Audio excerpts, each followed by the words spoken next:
Story 1. I picked up a passenger on a road that wasn't there. Approximately 1 hour. I drive for a living. Not rideshare, not delivery, nothing with an app. I just drive. It's not something I advertise. There's no company name on my car, no uniform, no paper trail. People find me when they need to. When they need to go somewhere, they can't ask anyone else to take them. Places that don't show up on GPS.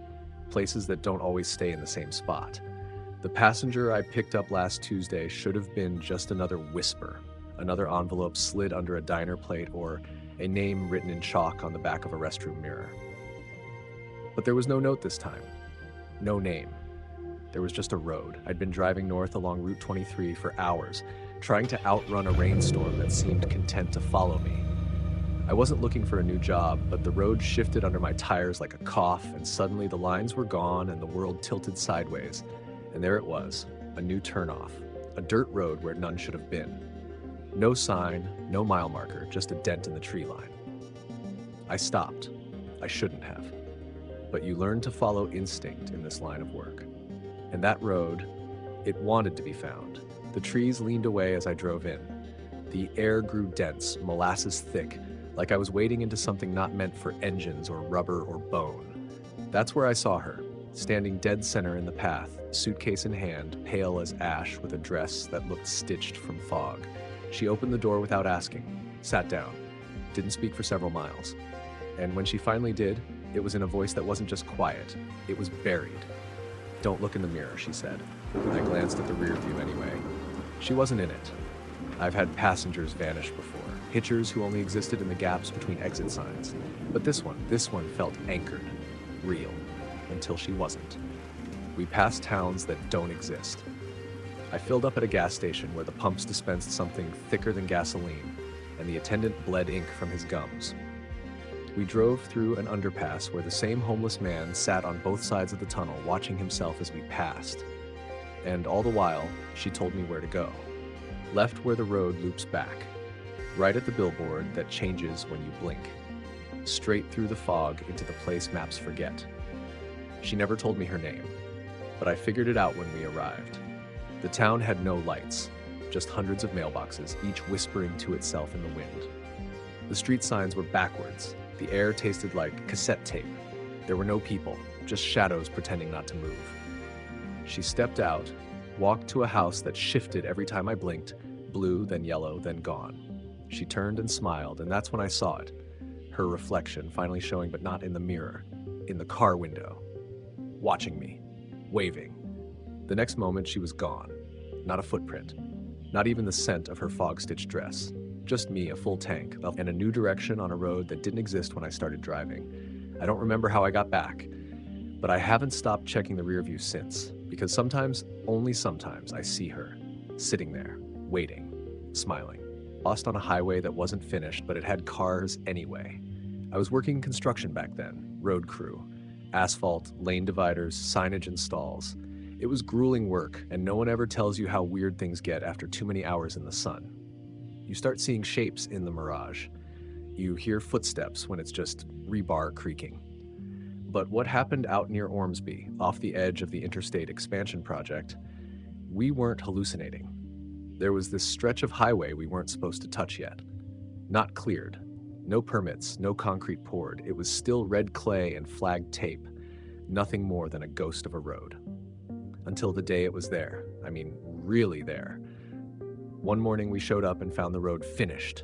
Fresh asphalt, white and yellow lines painted, guardrails bolted down like they'd been there for years, even a pair of exit signs overhead, except the town names weren't real. Drown Hollow, 6 miles, Belmare, 11 miles. The supervisors blamed vandals, told us not to touch it, not to talk about it. But that's when the cars started. They'd come in from nowhere. Smooth, clean cars, unmarked, no plates. They never made a sound, not even tire noise. No engines, just a hum. You'd look up, and there they'd be, zipping past the work zone on a highway no one was supposed to drive, even at night. Especially at night. You could see into the windows if you dared. I did once. I wish I hadn't. They weren't people. They looked human, sure, but their mouths weren't in the right places. And every face I saw had a fixed expression, like they'd been printed, not born. I swear to you, one of them knew I was watching. And the next night, the same car drove by at exactly the same time. Slower. Close enough for me to see myself in the back seat. It wasn't me, not really, but it looked like me. Same shirt, same scar above the eyebrow, same dead eyes. The rest of the crew started quitting. One guy followed the road out past the barricades and never came back. His truck was found upside down in a ditch, 40 miles off, but the passenger seat was still warm. The wheel had blood on it. None of it his. I stayed. Call it pride, call it stupidity. I needed answers. I brought a dash cam, parked my car beside the mystery road, and waited. And waited. At 3:33 a.m., my car turned off on its own. Every light in the work zone died, and the air buzzed like static. One of those blank licenseless cars pulled up beside me and stopped. Just stopped. The window rolled down. There was no driver. Just an empty seat. A smell like burned cinnamon and freezer burn drifted out. And then the radio turned on. It was my voice, screaming. I blacked out. I came to the next day with my hard hat on backward and gravel in my mouth. My dashcam footage was corrupted, except for one file. 4 seconds of footage showing me inside that other car, driving it, grinning. The highway's still there. No one builds on it anymore. The project was quietly decommissioned. But I drive by sometimes. And some nights I see the cars, still driving, still humming, still looking. And I swear, one of them has my old high school bumper sticker. I took a job delivering RVs cross-country. There's one route no one will tell you about. It started as a Craigslist job. Drive an RV from Washington State to a drop site in Florida. They'd cover food, lodging, and gas. Pay was generous, too generous. $5,000 cash on delivery. The man who hired me never gave a name, just said, take Route 13. Don't get clever. Stay on it until the last sign disappears. That's when you're close. Day 1. The RV was spotless. New. Like no one had ever used it, except the fridge was stocked with expired yogurt. There was a child's drawing taped inside a cabinet. It showed 3 figures holding hands in front of a camper. One of them was scribbled out with black crayon so hard it tore the page. There was a map in the glove box. Hand-drawn, it had one road on it, Route 13. That road didn't exist on Google Maps.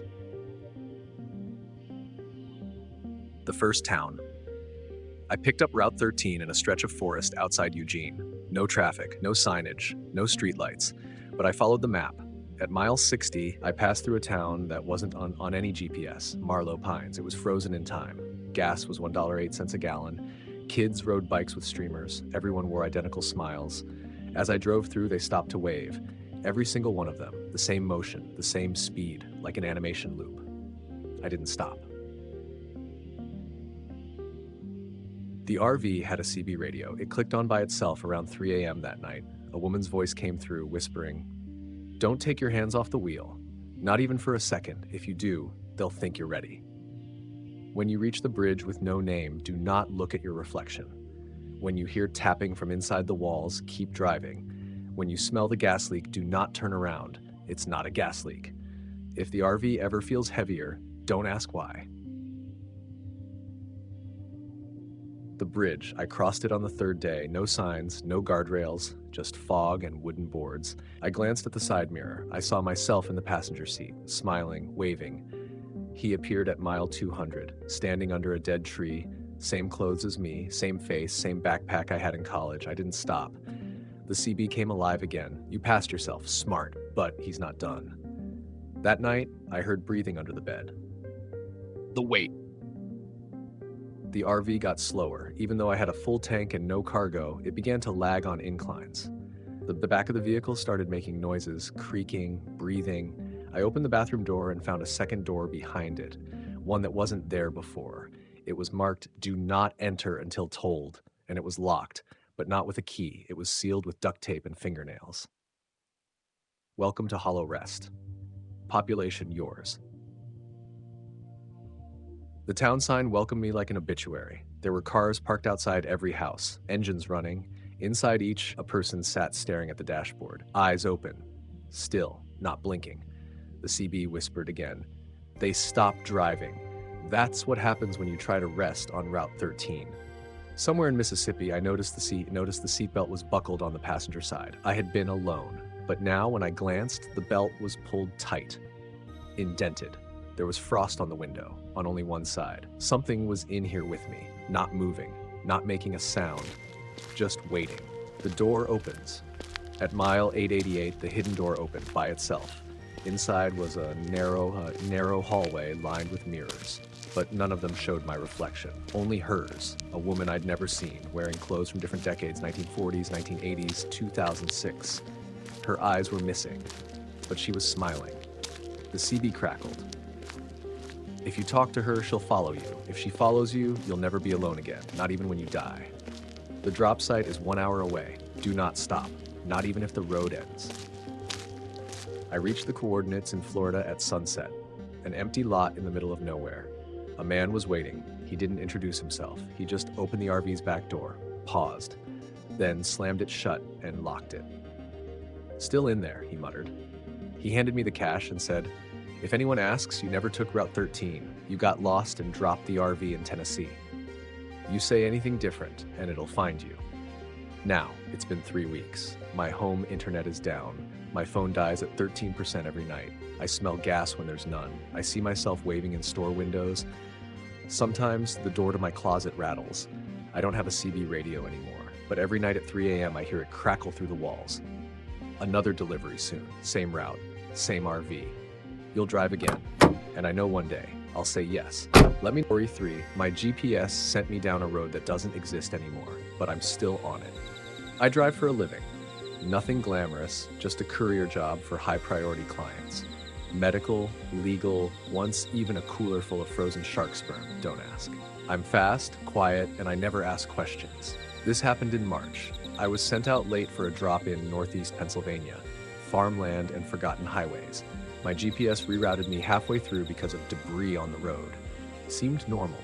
Roads up there are old, cracked like skin. But when it sent me onto Salters Creek Ard, I knew something was wrong. There was no road sign. The pavement was too smooth, like it had been poured that morning. No reflectors, no houses. My cell signal vanished instantly, but the GPS kept talking, calm as ever. Continue for 28 miles. I tried to U-turn. The moment I turned the wheel, the GPS said, "That would be unwise." I laughed, out loud. That uncomfortable, "I've been alone too long" kind of laugh. But I kept driving. It looked like someone had built a road through a dream. The trees on either side were the wrong shade, like the green was lit from inside. Deer stood in the fields but didn't move. They blinked, but their eyes weren't right. No pupils, no fear, just waiting. I passed a gas station, no pumps, no lights, but a payphone still attached. The sign on the roof said, "Turn around, wrong direction." Then the GPS clicked. Almost there. I stopped the car. I checked the odometer, 28 miles exactly. I looked around and there it was. A driveway, gravel and shadow, leading to a ranch-style house that looked like it was underwater. I know that sounds crazy, but everything about it shimmered like heat off pavement, except it was 42 degrees out. I stepped out, windless, dead silent, and then the screen on the GPS changed. I stared. It wasn't a joke. The package I had in the backseat, gone. My ID was missing from my wallet. Even my phone wallpaper was changed to a photo of me asleep in the driver's seat, time-stamped tomorrow morning. I got back in the car and drove. I kept driving, and that's when I noticed the road wasn't ending. I hit 40 miles. 50. The trees stopped changing. I kept passing the same deer, same blinking, the same warped gas station, now flickering like a dying film reel. At mile 66, my headlights caught a car in the ditch. It was my car. Same plate, same dent in the bumper, same contents in the back seat. The driver's door was open and no one was inside. I kept going. I don't know how many miles I've driven now. The GPS doesn't speak anymore.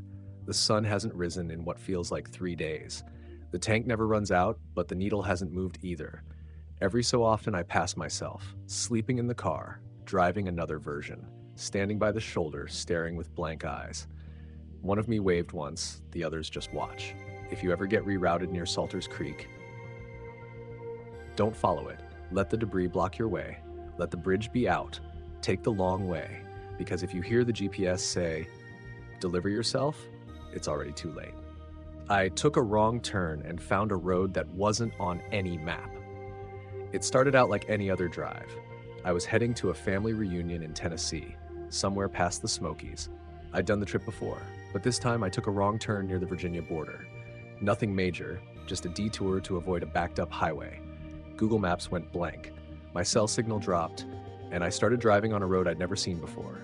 No name, no signs, just a faded stretch of asphalt cutting through dense forest with old mile markers that looked hand-painted. The strange thing, every one of them was blank. Mile 1, the forgotten trail. At first, I thought I'd hit some old access road, nothing but trees, power lines, the occasional rusted mailbox, but it went on and on. No houses, no intersections, just a single road narrowing slowly. The air felt heavier, the light more yellow. And after about 20 minutes, I passed a parked car on the side of the road. Doors open, no one inside. The engine was still warm. A yellow sticky note was stuck to the steering wheel. Keep driving, don't wave. Mile 5. The faces, I started seeing people, not standing, not walking, just frozen. Men and women standing perfectly still on the shoulder of the road facing the woods, their backs to me. Every 10th of a mile there'd be another. Their clothes were old, faded, torn in places like they'd been standing there a long time. None of them moved, none of them reacted to the sound of my engine. But when I glanced in the rearview mirror, I saw every single head turn as I passed. Mile 8, the gas station. I spotted it on a hill, a beat-up roadside gas station from the 1960s, perched at an angle like the road warped beneath it. No lights, just a sign. Last gas for 99 miles. Do not pay in coins. I went inside anyway. The interior was worse. Shelves empty, dust inches thick. But the clerk was there, a pale man in a paper hat, staring straight ahead with milky eyes. He never blinked. When I asked if I could use the restroom, he said, "We don't have one. We haven't since 1982. Then he held out a folded map, paper thin. Smelled like vinegar and rot. Follow the route. Don't look back until the window blinks. Mile 11, the vanishing. I stopped seeing the people, but now I was missing time. 10 minutes would go by in an instant, or stretch into hours. At one point, my dashboard clock started counting backward. I passed the same tree 3 times. I know because I carved a line into the bark the second time. Each time I passed it, there were more lines. 7 total, all fresh. Mile 16. I still don't know what that meant, but as I passed a section of trees covered in what looked like wind chimes made of teeth, I saw something happen in my rearview mirror. The back window blinked. Like an eye, just once. After that, I started hearing footsteps behind the car. Matching speed. Sometimes sprinting, sometimes crawling, but there was never anything there. Mile 22, the fork. The road split without warning. No signs, no lights. One path curved down into fog. The other went straight up a steep hill with no visible end. I stopped, got out, checked the map. There were only 3 words scribbled across the entire page. The hill is a test. I drove upward. Mile 25, the tunnel of sound. It wasn't a tunnel in the traditional sense, more like trees that arched over me, tightly wound with rope and bone. No light passed through. The headlights dimmed. Then the radio turned on by itself. Not music, not voices, just sounds. My voice. Screaming from a recording I'd never made, saying things I've never said. Let it in. You let it in, and you don't even know its name. Your family doesn't miss you. You're already forgotten. The tunnel lasted 15 minutes. I came out shivering. Mile 30. The line of cars, hundreds of them, all parked along the road, covered in dust, moss, cobwebs, each with a name etched into the windshield. Some I recognized. Friends. People from my old high school. One had my own name carved into the glass. The keys were still in the ignition. The engine's cold. Mile 33, the end. At the 33rd mile marker, the trees stopped. The road turned to sand, and in front of me was a wide circle of chairs facing a black obelisk. At least 100 people sat there, all silent, all watching me. I didn't stop. I kept driving even as the road began to fade beneath the tires. And then I woke up, back in my apartment. No car keys, no clothes, just the sticky note. Keep driving, don't wave. Want me to keep going with story 7? Story 7.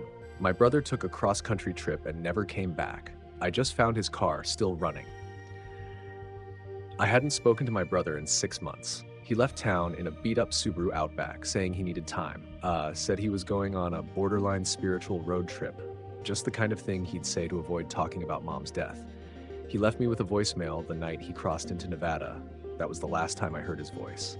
Until this morning. The phone call. I was in the middle of unloading groceries when my phone lit up. That's my brother. Only when I picked up, no one was there. Just the sound of a car engine running, and then I heard breathing. Then a single word whispered like it had been passed between two cups strung by wire. Passenger. Then the call cut out. I still had access to his Google location history. He had left it on for me when he first left, just in case. It hadn't updated in months. But now, suddenly, there was a ping. His phone was on, sitting at the edge of a desert road in Utah, near a place called Riddle Creek, a town so small I couldn't even find it on Google Maps. I called the sheriff's office. They didn't answer, so I drove out there myself. The car, I found it just before midnight, parked under a dead tree, still running. The headlights were on, the windows fogged up from the inside, but no one was behind the wheel.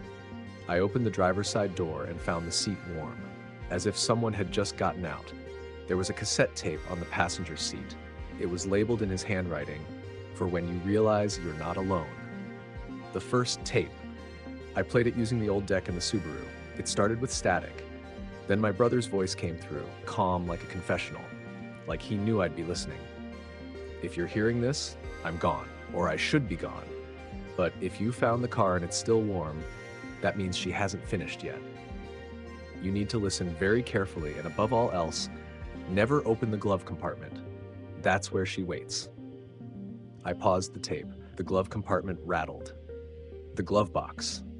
I didn't open it, but I saw something shift inside, something with weight, like a hand pressing from the inside. I drove, just to get away from the tree, from the road, from the chill creeping up my back. But no matter how far I drove, the fuel gauge stayed full. The odometer stopped ticking, and every few minutes, the radio bled in with static and distant whispering. The glove box rattled again. The second tape. There were more in the back seat. Dozens, each labeled like diary entries. I picked one. The gas station that sells nothing. He was narrating a stop he made in Arizona, somewhere between real highways. Said he was low on gas, pulled into a station with no pumps, no cashier, just a row of coolers humming with empty bottles and a bell that rang when no one touched the door. He described a man inside, or what used to be a man. He had a mouth stitched shut with earbuds. The music playing from his mouth was a loop of me screaming. He asked if I had anyone in the car with me. I told him no. That was my first mistake. It was empty when I started. But now, I swear there's an impression forming, like something is sitting there. I tried to stop the car, hit the brakes. It didn't respond. I opened the door to jump out, and the road outside was gone. Just pitch black, like I was floating through a tunnel with no walls. The glove box hissed. The third tape. She doesn't like exits. You'll want to pull over. You'll want to stop, but that's the game. That's what she wants. She's not real in the way you or I are. She's more like a rule, a condition of travel. Once you acknowledge her, she boards. She's listening from the glove box. Do not speak directly to her. Don't even think in her direction. If she asks to be let out, say no. If she screams, say no. If she says she can take you to your brother.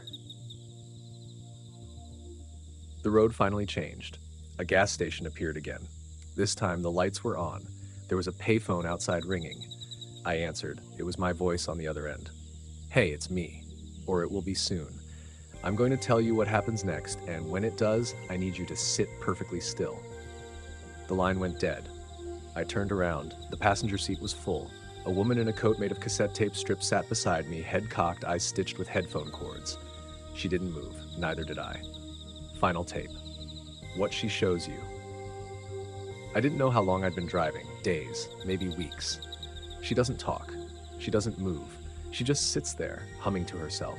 Sometimes she points out the window toward other roads, abandoned motels, giant crosses in empty fields, graveyards with fresh flowers and no names on the headstones. And sometimes she plays the tape of my brother's voice. But now he's screaming, begging, telling me to turn back, telling me it's too late. I'm still in the car. I haven't stopped driving. The fuel gauge never moves, the passenger never leaves, and the road keeps stretching ahead forever and ever. If you find this story, if you find this car, Don't open the glove box. Story 5. My job was to drive across the country with a sealed casket in the back. They told me not to open the truck bed under any circumstances, no matter what I heard, no matter how long the trip took, no matter how many people I thought I saw following me. It's just a delivery, they said. Start in Pennsylvania, end in Nevada. 8 days, no stops longer than 2 hours, paid in full on delivery. Do not open the casket. I needed the money. I needed to get out of town. And honestly, I didn't think it was real. Until the black pickup truck showed up at 2 a.m., lights off, engine idling like a quiet growl. Inside was a steel casket locked with industrial-grade clamps and zip-welded shut. No name, no markings. Just a delivery route. To Auger Black Site, 113 miles NW of Area 51. Day 1, Pennsylvania to Ohio. I didn't make it 5 hours before something weird happened. A car started following me. No headlights, just a glint of glass behind me at a distance. I pulled into a gas station near Columbus to shake them off, but the lot was empty. That's when I heard it for the first time. A sound from the truck bed. Not banging, not moaning. Worse, it was breathing. Something inside the casket was inhaling slow, shallow breaths, like a dying animal trying not to be noticed. Day 2, Indiana. I kept driving, slept in 90-minute chunks at truck stops, engine on, hand on the ignition. The radio in the truck started acting up. Every station played the same whispery hymn like a choir underwater. Let not the vessel rot, let not the vessel wake. When I turned it off, the whispers came through the air vents. Day 3, Missouri. That's when the billboards started showing up. Huge, rotted signs on the roadside that read, "Do not deliver. The dead want back in. Turn around, courier." One billboard had my name on it, first and last, in my handwriting. Another had a picture of me sleeping in the driver's seat from the night before. I saw a hitchhiker in the middle of nowhere. That he waved like he knew me. As I passed, he shouted something that chilled my spine. "There's something in the truck that knows your name." I didn't stop, but I couldn't stop thinking about it. I pulled over at a diner and sat there, staring out at the parking lot. It was nearly midnight. I hadn't eaten in 2 days. That's when I saw someone standing next to my truck, staring at the casket through the window. A man in a burial suit. Stiff. Pale. He looked like he'd been embalmed. His neck was stitched shut. When I ran outside, he was gone. Day 5, Colorado. I got pulled over by what I thought was a state trooper. Lights, sirens, the works. But the patrol car had no markings, no plates. The officer didn't speak. He just walked to the truck bed and pressed his hand against the casket like he was listening. Then he turned to me and whispered, "It hasn't decayed yet. Keep going." He left without another word. There was no record of a stop, no car, no dash cam footage, but my dash still had a fingerprint on it, gray and sticky like tree sap. Day 6, Utah. I caved. The breathing was louder. The casket was warm to the touch. I swore I could hear words now. "Let me see the sky. Let me remember your face." At a rest stop outside Moab, I used a pry bar and started peeling back one of the clamps. Before I could finish, someone banged on the passenger window. It was the same man from the diner. Only this time, his eyes were gone. Just 2 holes packed with funeral stuffing. He held a piece of paper to the window. On it, scrawled in blood, "If you open it, you carry what's inside." I locked the truck, drove through the night. Day 7, Nevada Desert. 113 miles northwest of Area 51, there's no road, but the coordinates worked. I followed an unmarked dirt path until I hit a chain link fence and a set of double doors built into the side of a bluff. There were no guards, no gates, just a keypad. When I entered the code they'd given me, the doors opened. Inside was silence, black walls, no signage, just a wide, sloping tunnel built to guide vehicles into the dark. I drove. Delivery. At the bottom, the tunnel widened into a concrete drop bay. A single figure stood at the center, facing the casket. He wore an old postman's uniform. His head was stitched at the crown like it had been opened and resealed. When he spoke, it echoed like a cathedral. "Thank you for bringing it home." He didn't look at me. The casket started to steam. The clamps popped loose on their own. A sound came from inside, not human, like air unraveling. The man nodded. "You may go." So I did. I never looked back. I got home 3 days later. The truck was gone when I woke up, so was the money. But the dreams haven't stopped. Every night I'm back in the truck, The casket is open now. Something is in the passenger seat. And it's always smiling. Title: I was recruited into a sleep study that didn't end when I woke up. It started as a paid research gig. 1 week, 7 nights of monitored sleep at a facility outside town. The flyer said, compensation, $3,500, must be a vivid dreamer. I thought I was. I didn't know the difference between vivid dreams and false awakenings. Now I'm not sure if I've woken up at all. The building wasn't listed on any maps. It sat behind a rusted gate, 3 floors tall, no windows. They took our phones, signed NDA after NDA, gave us all white cotton uniforms with our participant number stitched on the chest. I was P19. There were 13 others. None of them would meet my eyes after the second night. They said we'd be monitored for neural resonance anomalies, that we'd wear headsets while we slept, that we'd dream normally and answer questions in the morning. Only the questions got stranger. Did the dream speak first, or did you? What color was the hallway behind your mother? How long was the face in the mirror watching? And after night 3, do you remember which version of yourself we spoke to last? I asked to leave. They told me I already had, that P19 had completed the study 6 months ago. They showed me a clip, surveillance footage of me walking out the front door, looking relieved. Only the timestamp read 6:66:66, and the sky in the video was red. They said I was the echo, the self that couldn't wake up. The other participants began disappearing, one at a time. No goodbye, no noise, just their beds neatly made in the morning with mannequins under the sheets. Sometimes the mannequins breathed. One night, I woke up during the study and saw the staff lined up by the door. They weren't taking notes. They were wearing masks made of our faces. And the lead researcher whispered into his recorder, "Subject P19 no longer trusts his wake cycles. Commence recursion loop." That's when the dreams started bleeding, not blood, time. I would wake up in the middle of a sentence, open my eyes, and find half-written notes in my hand. Don't follow the nurse with 3 shadows. They found the version of me that screams backwards. There's something older than sleep watching through the machines. I didn't agree to be buried like this. On the final night, they showed us footage from our own brains, said it would help us re-anchor. What played was a film, black and white, a static room with a single bed, a version of me sleeping. But the longer I watched, the more I noticed something in the corner of the frame. A tall figure, facing away, unmoving, until I blinked. Then it was standing over me. Then it was inside me. My EEG spiked. Everyone screamed. Except the researchers. They just whispered, "He's lucid now." I haven't left the facility, but every day someone calls and tells me I'm back home, that I'm safe, that I completed the study years ago.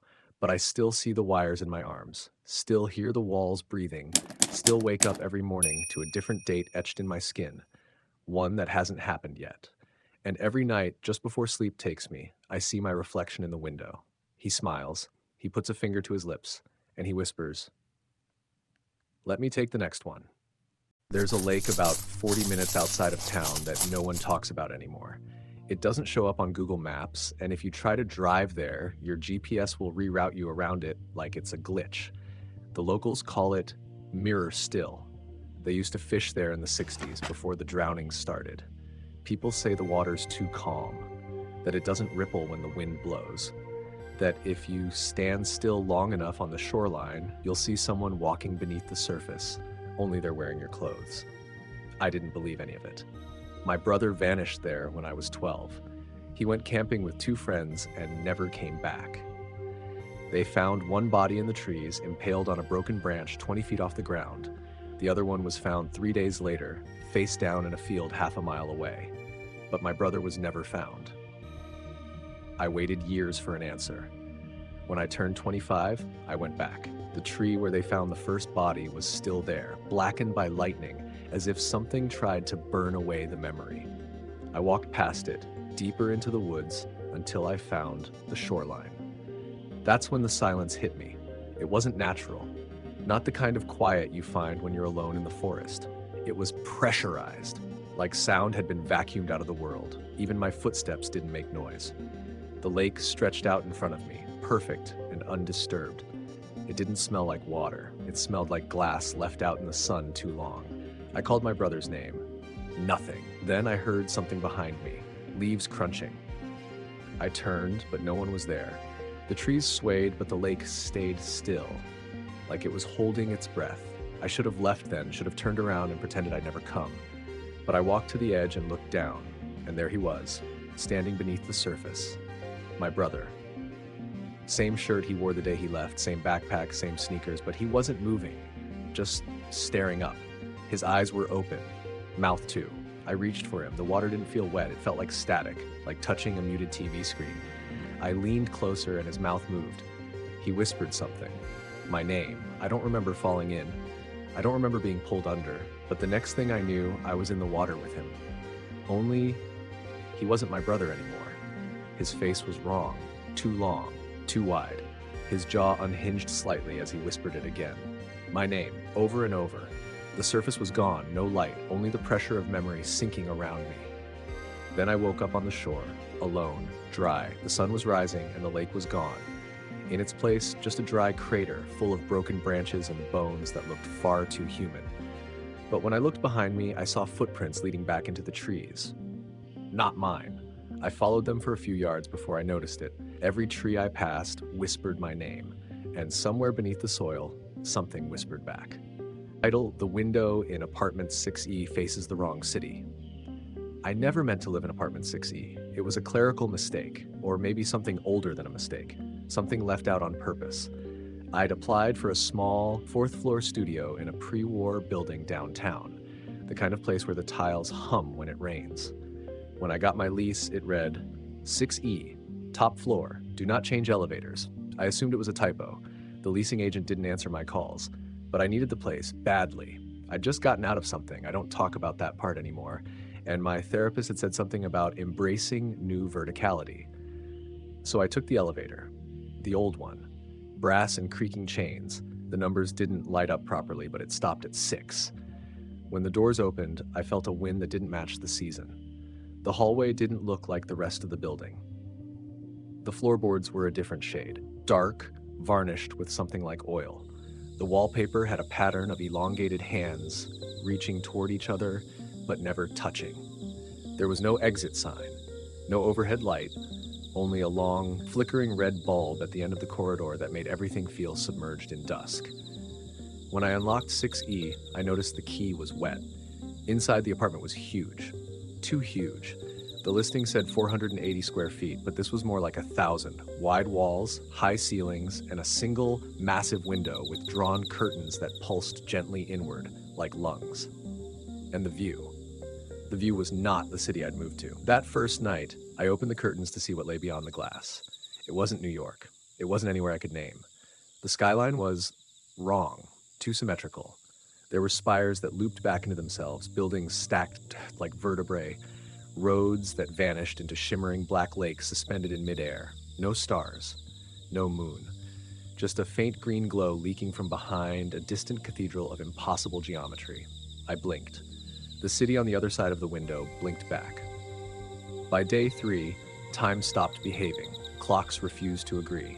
I'd set an alarm for 7 a.m. and wake up at 11:14, always 11:14. Shadows cast by objects would drift against the sun. My own reflection in the mirror was always about 2 seconds delayed, and sometimes its lips moved when mine didn't. I heard noises from behind the walls. Not mice, not pipes. It was laughter, the kind you hear on broken tapes, looping, stuttering. Once, I put my ear to the vent and heard a man calmly describing the exact way I would die, in perfect detail, right down to the angle I'd fall. I started writing it down. I couldn't help it. My hands did it on their own. Pages and pages of text I never remembered composing. Symbols that looked like blueprints for cities that folded in on themselves. One phrase kept appearing. Windows are not exits. They are auditions. I tried to leave the apartment on the 5th day. Packed a bag, called a friend, stepped into the hallway. It wasn't there. Instead, the door opened to a different room. A mirror image of 6E, identical furniture, identical layout, but inverted and dead silent. The air smelled like scorched plastic and forgotten photographs. I walked forward and turned around. My apartment door had vanished. Behind me was only wallpaper of mouths sewn shut. I stayed in the mirror version for hours, maybe days. I only escaped when I found a small wooden hatch in the corner that pulsed like a heartbeat. I crawled inside. I remember whispering, "Let me out! Let me out! Let me out!" The hatch opened into my bathtub. The water was running. On the seventh night, the city beyond the window got closer. Buildings that had once been distant were now just across the alley. I saw figures in the windows of those impossible towers, tall and slow-moving, faces made of static and clockwork. One of them held a sign to the glass. Switch. Behind me, I heard a hinge creak. The window had opened on its own, and someone or something had climbed through. Now, I don't leave the apartment, not because I can't, but because I'm afraid I already did. Sometimes I wake up in the mirror version of 6E again, staring out a reversed window into my old city. Watching myself live, watching me move. I don't know which version of me is real, but the other one smiles too easily, too wide. He doesn't blink like I do, and when he looks at the camera, he winks. I don't have a camera. Perfect. Let's dive in. Title of Story 1 in the new volume, The Basement Where the Lights Were Afraid to Shine.